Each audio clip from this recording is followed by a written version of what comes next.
રાજકોટ મહાનગરપાલિકાની આરોગ્ય શાખા દ્વારા હીટવેવ રિલેટેડ ઇલનેસથી લોકો બચી શકે અને ખાસ કરીને આગામી દિવસોમાં ઉનાળાને કારણે ગરમી વધવાની શક્યતા છે, તો ગરમીને કારણે થતી આડઅસરો આપણે અટકાવી શકીએ ઉમદા હેતુ સાથે એક એડવાઇઝરી પબ્લિશ કરવામાં આવી છે. ખાસ કરીને ઇન્ડિયન મેટ્રોલોજીકલ ડિપાર્ટમેન્ટ દ્વારા હાલ જે છે ગઈકાલનું જે તાપમાન જે છે એનો પારો 36 થી 38 ડિગ્રી વચ્ચે નોંધાયેલો હતો. આગામી દિવસોમાં પણ માર્ચ મહિનામાં તાપમાનનો પારો વધવાની શક્યતા છે એ નોંધાયેલી હોય છે. ખાસ કરીને ફોરકાસ્ટ પ્રમાણે જોવા જઈએ તો આઈએમડી મુજબ ફોરકાસ્ટમાં તાપમાનનો પારો વધવાની શક્યતા હોય. લોકો જે છે એ તકેદારી અથવા જાગૃતિ કેળવાય એના માટે જે છે એડવાઇઝરી પબ્લિશ કરવામાં આવી છે.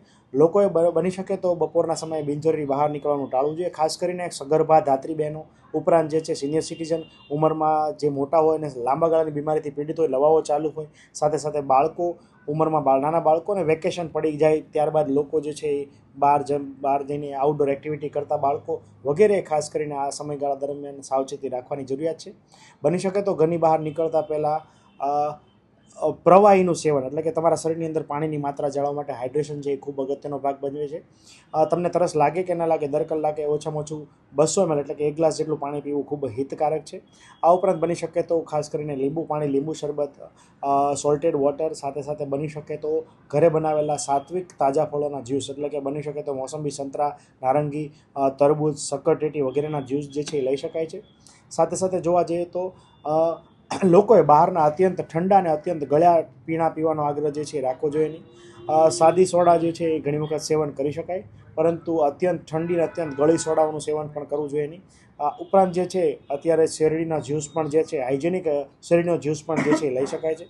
લોકોએ ભરપેટ ખાવાનું આરોગવાને બદલે કટકે થોડા અંતરાળે ભોજન છે આરોગવું જોઈએ. આ ઉપરાંત ખાસ કરીને લોકોએ બહાર નીકળવાનું થાય તો ટોપી, રૂમાલ વગેરે જે છે દ્વારા શરીર ઢંકાય. આ ઉપરાંત ખાસ કરીને જે આછા રંગના અને વજનમાં હળવા હોય એવા વસ્ત્રો પરિધાન કરીને જ બહાર નીકળવું જોઈએ.